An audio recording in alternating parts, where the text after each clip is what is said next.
I want to share some of the concepts out of the Tao Yin or Taoist yoga practice of the Healing Tao system. And before I got into the Healing Tao, I did some Hatha yoga, and I did a lot of stretching as an athlete even before that. And naturally I took to the Tao Yin practice whenever I've found out about it, whenever I started practicing it. It just really helped me stretch, helped me feel centered in my body. The twisty motions really started to loosen me up inside. Some of my organs felt tight and knotted, and the Tao Yin really gave me the opportunity to sink deeper in my body and get really flexible in parts where I hadn't been flexible before. So as an athlete, stretching, a lot of it had to do with the muscles and some of the bigger muscle groups and the extremities, like the legs as a runner and the arms, a basketball player. But the Tao Yin really focused on my spine, my psoas muscle, which connects the femur bone back to the spine and goes through there, the pelvic floor, and has a really close relationship with the kidneys. And some other things the Tao Yin practice did for me, and some benefits that it touts for others that try it, are the energy balancing. So the energy balancing from top to bottom, left to right sides, the spine flexibility and suppleness, as I mentioned earlier, the ring power muscle. So the ring powers are the ones that go from, the eyes, around the eyes, the ring muscles there, the esophagus, the perineum, the anus, large intestine, small intestine. Those ring muscles, as we start to tone them, they really help in our digestion, help move gases out, and just cause an internal strength there. Like in the pelvic diaphragm, for instance, the stronger it is, the more it holds up our organs.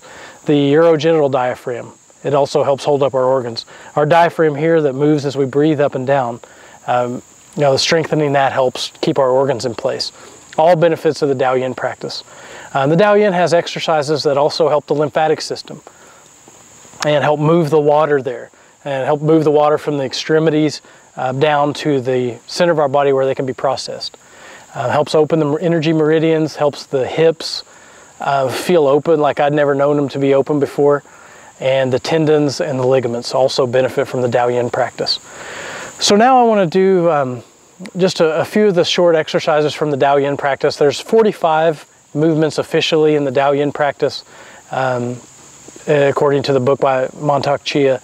I'm going to perform just 8 of them from the first set here, just to give you some idea of what Tao Yin can look like. But if you want to know more about that, please buy that book. We've got a DVD on this site. We teach retreats throughout the year and during the summer. So please learn more about this. Hopefully you'll find it as exciting as I do. And here's some 8 movements here that you can just practice on your own and can give you the benefits I outlined. So just do these 8 and see if you like it. All right, so we'll start out here with the first practice, which really I think is my favorite of all of them. And this is the full body breathing. And it starts out here with just breathing. And I'll describe it more than just take us through it. I'll describe these, and some of the real benefit of the Tao Yin practice is when we sink deep into it. So the full body breathing, for instance, I'm going to describe this in a minute or less, but at our summer retreats we may spend an hour and 15 minutes just doing the full body breathing. So see it as something you could sink deeply into as your practice develops and you go down deeper into your body. So we start out with our hands here at our hips, breathing. Take 1, 2, 3, 9 deep breaths down in there. And as we move up to the different parts of our body, we're really just bringing awareness and energy and breath into those. So we go from down at our hips to our pubic bone, sexual palace, navel, lower rib cage there at our solar plexus, our heart, throat, face, our crown. Then we can put one hand at the base of our skull, one hand at our sacrum, breathing back and forth up the spine from our sacrum up to the base of our skull, back and forth breathing. And then relax. Feel the energy there. second exercise I want to show you is called River Flows into the Valley. And so we bring our feet up flat on the floor, put our elbows into the ground and roll up gently. And they call it River Flows into the Valley because the water, the blood, the energy goes down into our lower dantian where it could be safely stored. So by rolling up like this, allows the energy to flow down. These are up in the air too, so the energy can come down. And we roll back to the ground one vertebrae at a time. And while you're up here, you could tilt your hips left and right, top to bottom there, just loosening up that lower spine. Great exercise to do. Loosening up. And you could tilt your hips and sacrum so that your lower lumbar there are pressing flat against the ground, loosening up that lower spine. We don't want them to get too tight from sitting and driving, so we can do gentle movements like that. Okay, next we want to do an exercise called water up and fire down. And this could be one you do in bed. I like to do it to go to sleep. So we inhale. We can inhale the water sound. If you know the 6 healing sounds, you can inhale the water sound.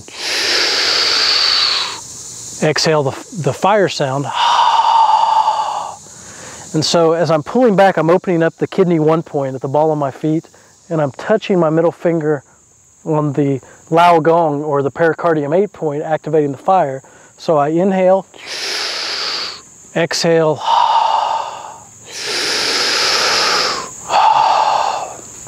and you do this a number of times. You can feel it balancing out the energy like we talked about earlier. Now an exercise for opening up that the hips and stretching that psoas muscle. The monkey rests with knees in the air.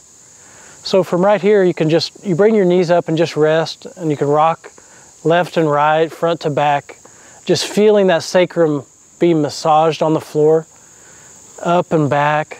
You could go in circles, loosening up that lower back.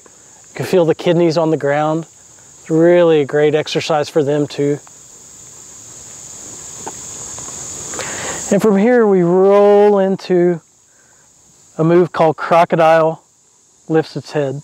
So I'm pulling back, pulling this leg toward me, and as I roll up one vertebrae at a time. And the reason we do that is so we can feel our spine expanding, and we can start to have an awareness of each vertebrae.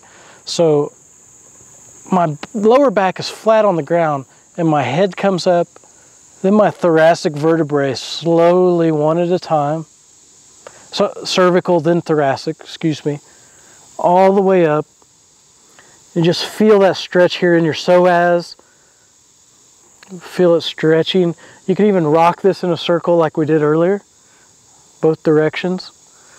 Roll back down, and slowly one vertebrae at a time. Stretch that leg out, and do the other side. Pulling this in, rolling up, stretching, and rolling back down. Now we could bring both of them in at the same time.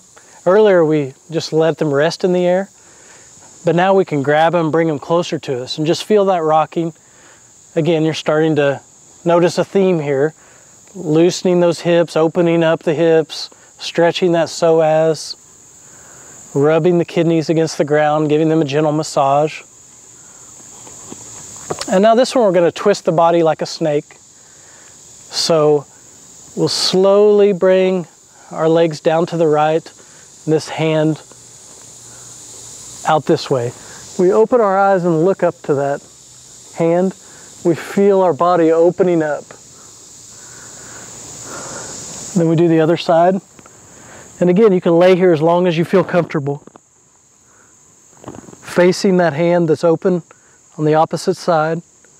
And if you do this for a while, you'll start to feel the heat going from your internal organs out that hand. So I recommend 30 seconds, 60 seconds, feeling that release. Really can help detoxify and open things up. Next move, we'll bring our feet together and just flap our legs in the air. opening that hips and psoas. You can feel down there in the hip socket by holding these feet together. And if you can't quite get them together, that's okay. You can just flap them like that. You can get what you can get together.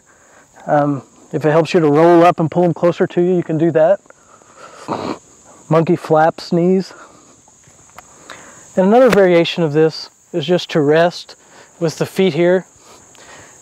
Then we lay our feet on their side and flap the wings, flap the legs like the wings of a butterfly. Can just be a great practice to open those hips up, stretch that psoas, feel the sacrum and the lower lumbar touching the ground.